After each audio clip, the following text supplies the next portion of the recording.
Mula sa pangkaraniwang pamilya si Madison, o mas kilala bilang Maddie. Ngunit kahit ganon, ay mataas ang kanyang pangarap.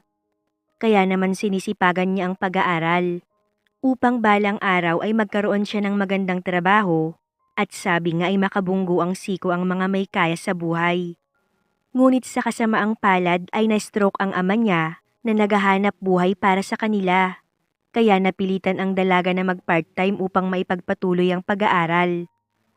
Foreman ang kanyang ama sa isang construction company sa kanilang lugar, kaya't kahit papano ay maayos silang naitataguyod ng ama. Ngunit ngayon ay kailangan niya magtrabaho upang makapagtapos. Third year college na si Maddie sa kursong business management. Isang araw, naisipan niyang mag-apply sa isang sikat na cafe sa kanila. At laking tuwa naman ni Maddie nang matanggap siya. Kaya't nang dumating ang Lunes ay nag-umpisa si Maddie sa trabaho. Panggabi ang schedule ng trabaho niya, kaya medyo hirap ang dalaga. Napupuyat kasi siya, at kailangan niya pang gumising ng maaga para pumasok. Pero dahil desidido ay hindi pinanghinaan ng loob ang dalaga. May mga pagkakataon na hindi na nakakapasok sa unang subject si Maddie. Lalo na pag madaming tao sa cafe at kailangan niyang mag-overtime. Madaming kalalakihan ang humahanga kay Maddie. Maganda kasi ito at may sexing pangangatawan. Lalo na at hubog na hubog ito sa uniform niyang may kaigsian. Hindi naman pinapansin ni Maddie ang mga lalaking umaaligid sa kanya dahil wala pa sa isip niya ang pakikipagnobyo. Sa paglipas ng araw, unti-unti nang nasanay si Maddie sa trabaho. Lalo rin dumami ang mga nanliligaw sa kanya, ngunit dedma pa rin siya sa mga ito. Hanggang sa makilala niya si Homer, isang binatang laging nakatingin lang kay Maddie, ngunit hindi naman nagpaparamdam. Tipong torpe kasi ito, pero araw-araw naman sa trabaho ng dalaga, kaya naman napansin ito ng kasamahan ni Maddie sa trabaho. "Maddie, tignan mo itong si Homer. Laging tulala sa beauty mo." Wika ni Kathy kay Maddie.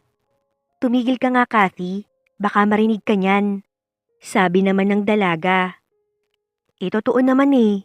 Yan no, nakatingin na naman sa'yo." Siniko na lang ni Maddie si Kathy dahil sa kadaldalan nito. Ang totoo ay nahahalata rin niya ang mga pasimpleng sulyap ni Homer. Ngunit patay mali siya lang ang dalaga. Ngunit aminado naman siya na sa lahat ng nagkakagusto sa kanya, ito ang pumasa sa kanyang panlasa. May kotse ito at tipong mga signature ang mga damit. Bukod doon ay may itsura naman ito. Hindi sobrang gwapo, ngunit nadadala ng porma sa pananamit.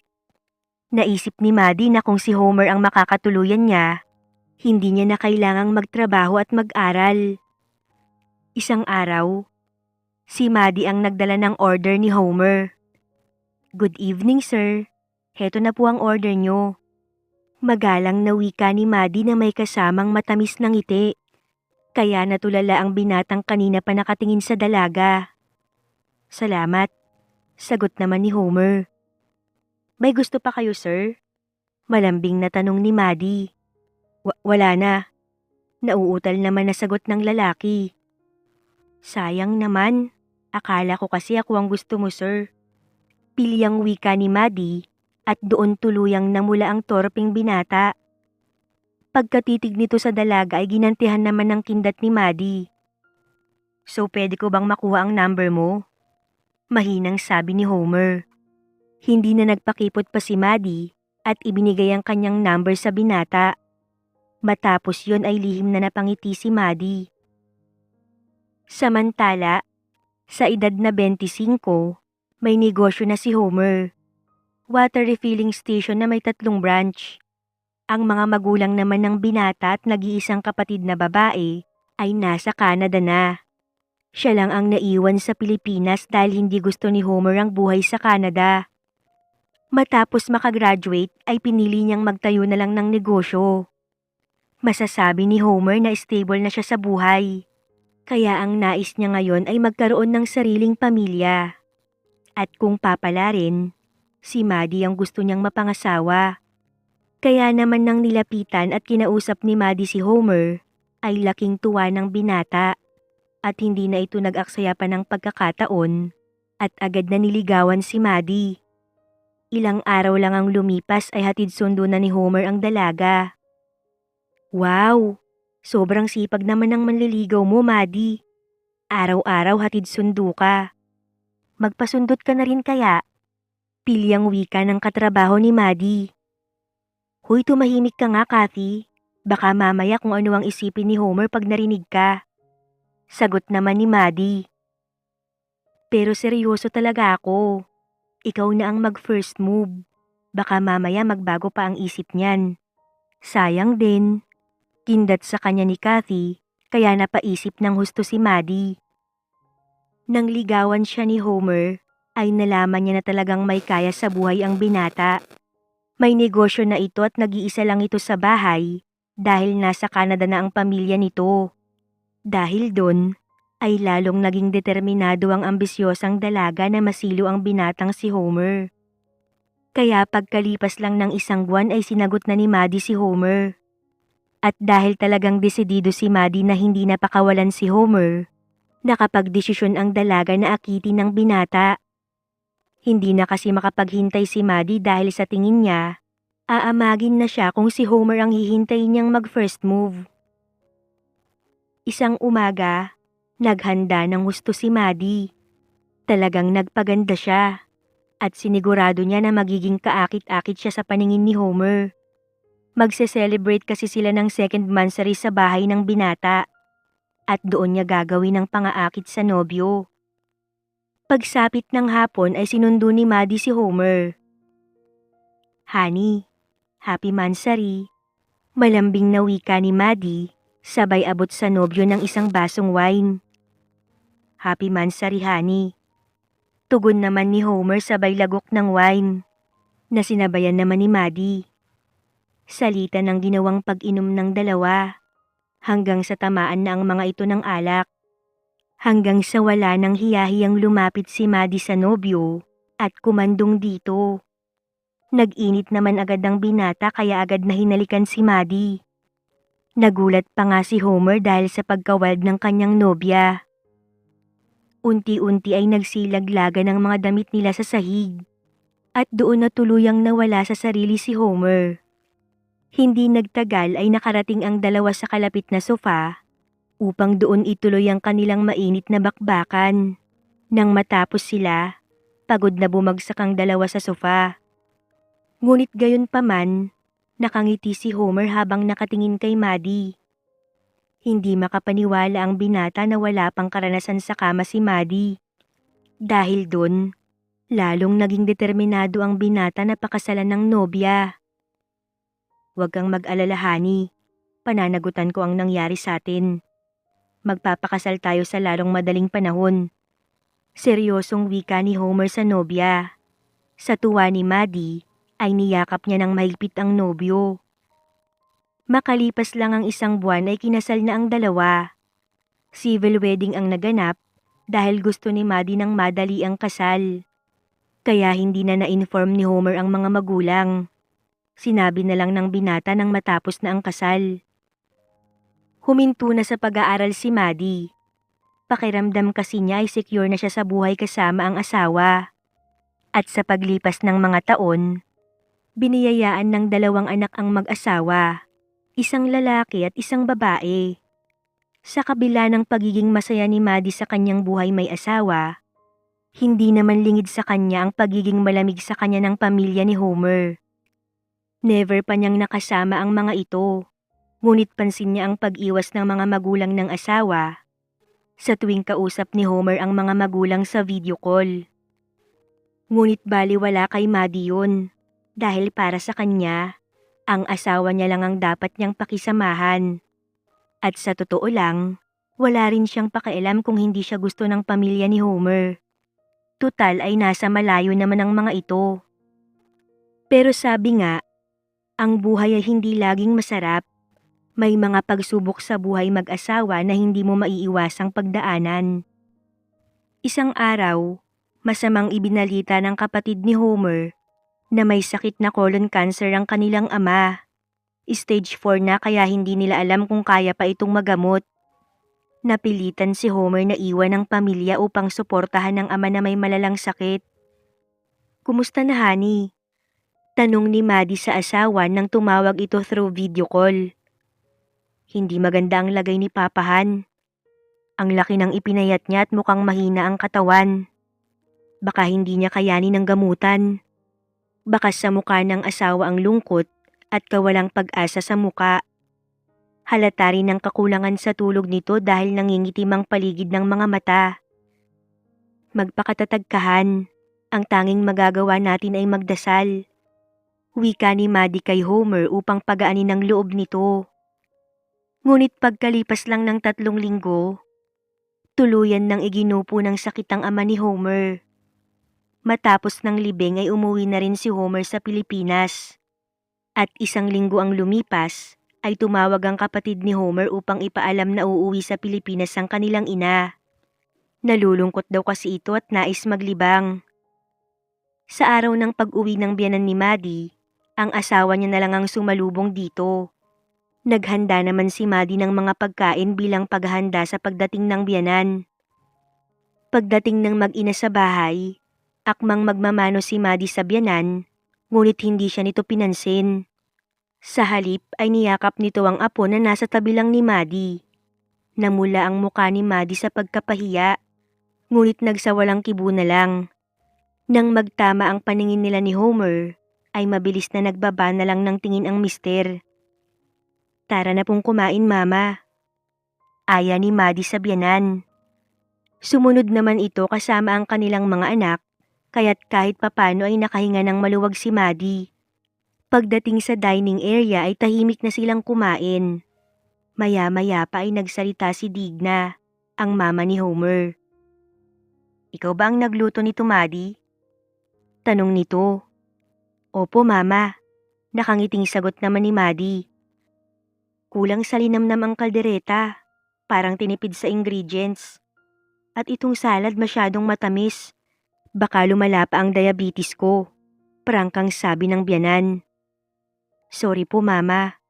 Sagot na lang ni Maddie na napalis ang ngiti sa labi sabay tingin sa asawa. "Han, the best kaya itong kaldereta mo. Ito nga ang pinakapaborito ko sa lahat eh." Nakangiting sabad naman ni Homer sa kanya. Nahagip ng mata ni Maddie ang pag-irap ng biyanan dahil sa sinabi ni Homer. "The best na sayo to, iho. Masyadong mamantika." Comment naman ng malditang biyanan. "Ma," sagot na lang ni Homer sa ina na tila sinasaway ito. Mula noon, hindi naging maayos ang relasyon ng magbiyanan. Pilit pinapakisamahan ni Maddie si Digna. Ngunit sa tuwina ay may puna ito sa lahat. At ang pinakaayaw niya sa lahat ay ang pangingialam nito sa mga anak nila ni Homer. Kung magsalita kasi ito ay parang hindi niya inaalagaan ng maayos ang kanyang mga anak. Ultimo sa bawat desisyon niya sa kanyang anak ay pinapakialaman ng biyanan. Pinagpapasensyahan naman ni Maddie, ngunit minsan ay napipiko na talaga siya. Kaya't nang hindi na makatiis ay nagsumbong na si Maddie kay Homer. "Han, pagpasensyahan mo muna si Mama." Wika naman ito kaya wala nang nagawa si Maddie. Samantala, naging mapanadya naman ang biyanan niya. Kaya't upang makaiwas, umaalis na lang ng bahay si Maddie pag nasa school ang mga bata. Kaysa mapatulan ang biyanan, tumatambay na lang siya sa bahay ng kanyang mga magulang. At pag uwian na ng mga anak niya, sumasakay na lang siya ng taxi at dinadaanan niya na lang ang mga ito. Doon niya nakilala si Ben, driver ng taxi. Binata ito sa edad na 35. Hindi gwapo, ngunit may matipunong pangangatawan. "Bisan po tayo?" Tanong nito kay Maddie. "Sa St. Francis School, kuya." Sagot naman ni Maddie. "Naku kuya talaga, pwede bang Ben na lang?" "Manunundo ka ba ng kapatid mo, miss?" Tanong pa ng binata. "Hindi na ako miss, okay?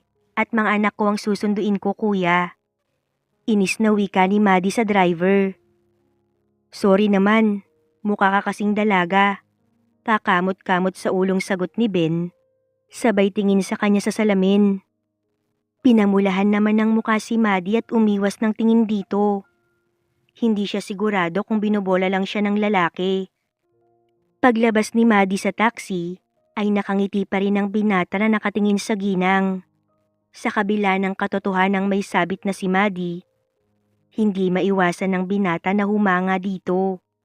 Kaya simula nun, madalas ay inaabangan ng binatang taxi driver ang mag-iina.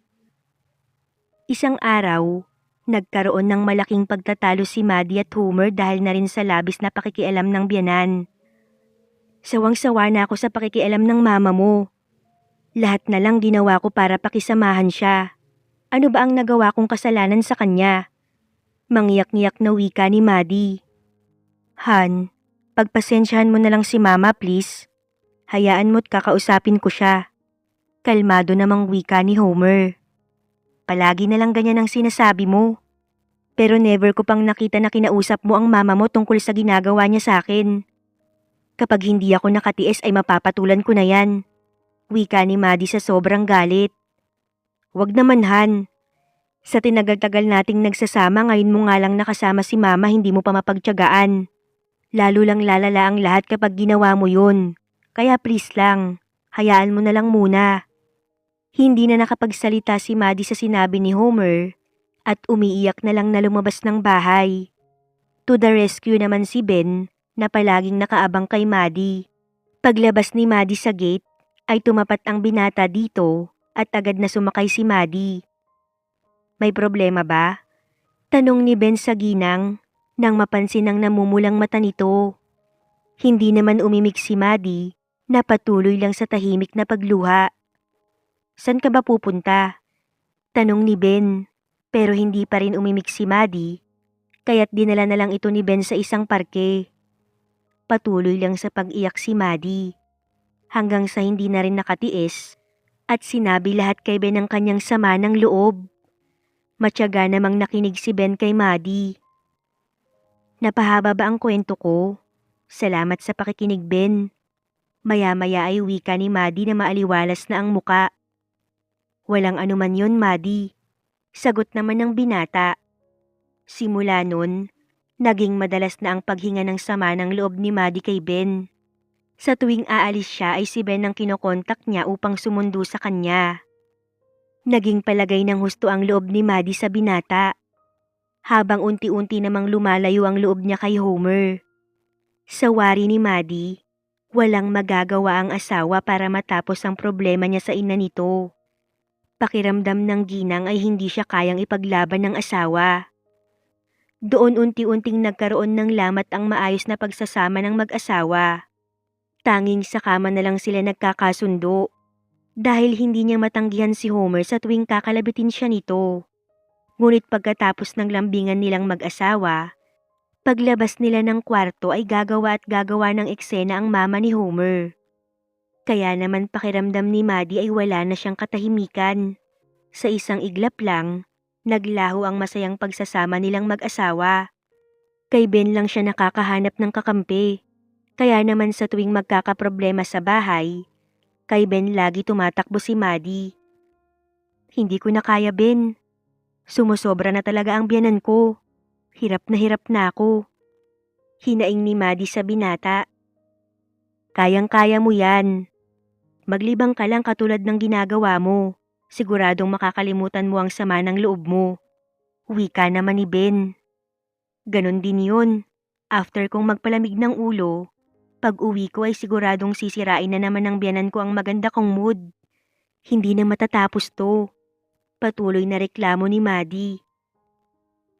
Kung okay lang sa'yo, pwede bang samahan mo kung uminom? Maya-maya ay tanong ni Maddie kay Ben na agad namang tinanguan ng binata. Napagdesisyonan nila na sa bahay ng binata uminom. First time makarating ni Maddie sa bahay ni Ben.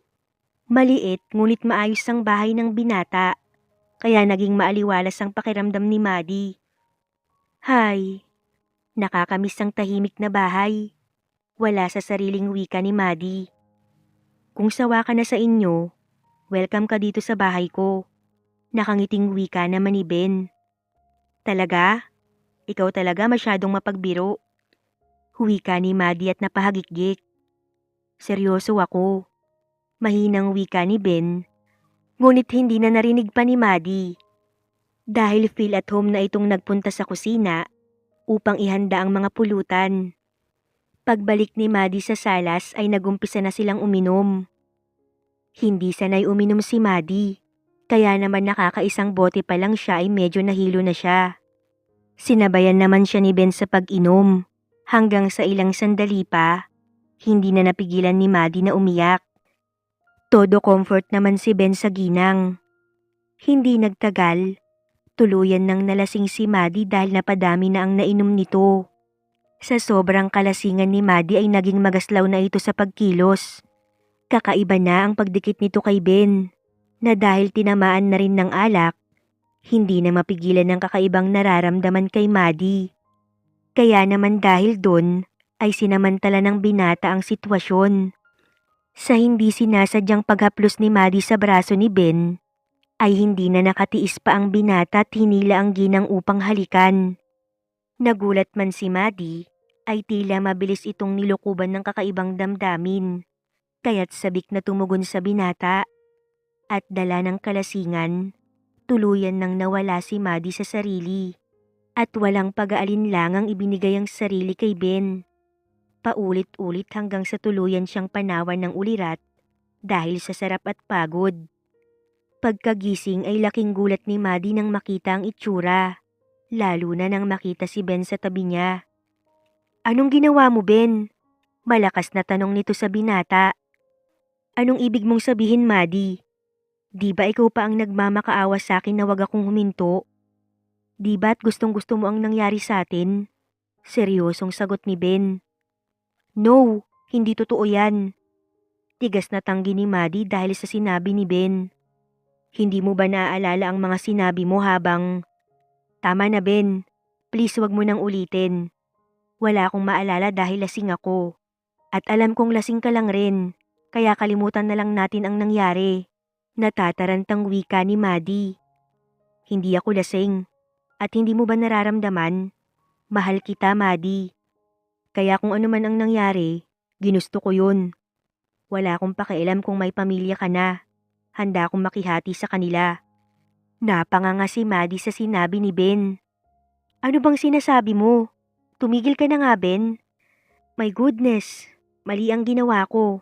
Hindi dapat ako nagtiwala sa'yo. Pinagsamantalahan mo ang kahinaan ko."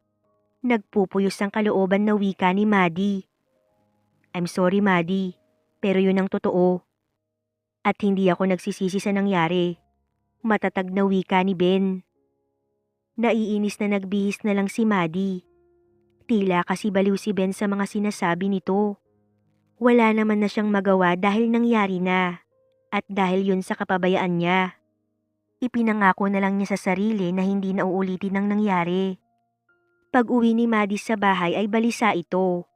Lalong nadagdagan ang kanyang problema. At hindi niya alam kung ano ang gagawin. Natatakot siya na baka malaman ng asawa ang kasalanang nagawa. Lalo na ng kanyang biyanan na siguradong gagawa ng malaking iskandalo. Abat, dumating na pala ang senyorita. Napapikit si Maddie nang batiin pa siya ng biyanan na parang nang-iinsulto. "Ma, wala po ako sa mood makipagtalo sa inyo. Masakit ang ulo ko kaya please lang, papasok na po ako sa kwarto." Sagot naman niya sabay lampas dito. "Bastos ka talaga," wika ni Digna, sabay hatak sa braso ni Maddie. "Kinakausap pa kita kaya wag mo kong tatalikuran." Nanggagalaiting wika nito. "Ma, ano po ba ang nagawa kong mali at hindi niyo ako matanggap? Maayos ko naman po kayong pinapakisamahan. Pero kayo ang malayo ang loob sa akin. Ni hindi niyo man lang ako kilalanin bilang asawa ng anak niyo." Hindi na nakapagtimpi pa si Maddie at sumagot na sa biyanan. "Hindi kita matatanggap.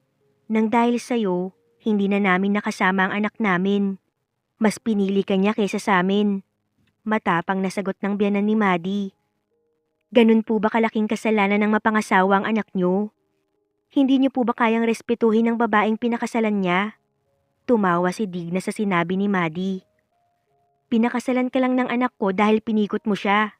Kaya kahit anong gawin mo, hinding-hindi kita matatanggap. Galit na sumbat pa nito sabay sampal sa kanya.